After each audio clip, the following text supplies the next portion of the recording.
नमस्कार। आज हम ट्रांसफॉर्मर के 12 अलग-अलग प्रकारों को डिकोड करने वाले हैं। चलिए सीधे शुरू करते हैं। तो ट्रांसफॉर्मर है क्या?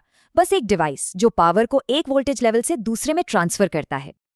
इन नोट्स पर गौर कीजिए। यहाँ पूरे 12 तरह के ट्रांसफॉर्मर्स और उनके एकदम सटीक इस्तेमाल लिखे गए हैं।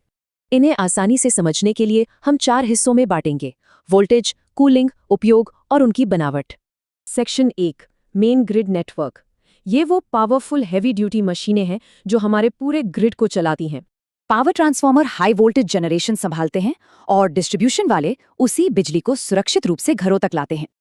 अब आते हैं दूसरे सेक्शन पर, वोल्टेज एडजस्टमेंट। इनका इकलौता काम है वोल्टेज लेवल को ऊपर या नीचे करना। पावर स्टेशनों में स्टेप अप ट्रांसफॉर्मर वोल्टेज बढ़ा देते हैं, जबकि स्टेप डाउन वाले डिस्ट्रीब्यूशन लाइनों में इसे कम कर देते हैं।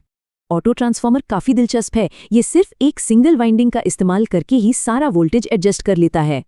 सेक्शन 3, मेजरमेंट और प्रोटेक्शन। ये ट्रांसफॉर्मर बिजली मापने और हमारे सिस्टम को सुरक्षित रखने के काम आते हैं। तो करंट ट्रांसफॉर्मर यानी सीटी इलेक्ट्रिक करंट मापता है और पोटेंशियल ट्रांसफॉर्मर यानी पीटी वो वोल्टेज लेवल नापता है। आसान भाषा में कहें तो सीटी और पीटी दोनों को मिलाकर हम एक साथ इंस्ट्रूमेंट ट्रांसफॉर्मर कहते हैं। अब आखिरी सेक्शन, फॉर्म, कूलिंग और सेफ्टी। यहाँ हम कूलिंग के तरीके और कुछ खास सेफ्टी फीचर्स देखेंगे। ऑयल कूल्ड वाले गर्मी सोखने के लिए तेल इस्तेमाल करते हैं, जबकि एयर कूल्ड ड्राई टाइप मशीनें इंडोर उपयोग के लिए परफेक्ट है। सेफ्टी के लिए आइसोलेशन ट्रांसफॉर्मर सर्किट को अलग करते हैं और अर्थिंग ट्रांसफॉर्मर खास न्यूट्रल अर्थिंग के काम आते हैं।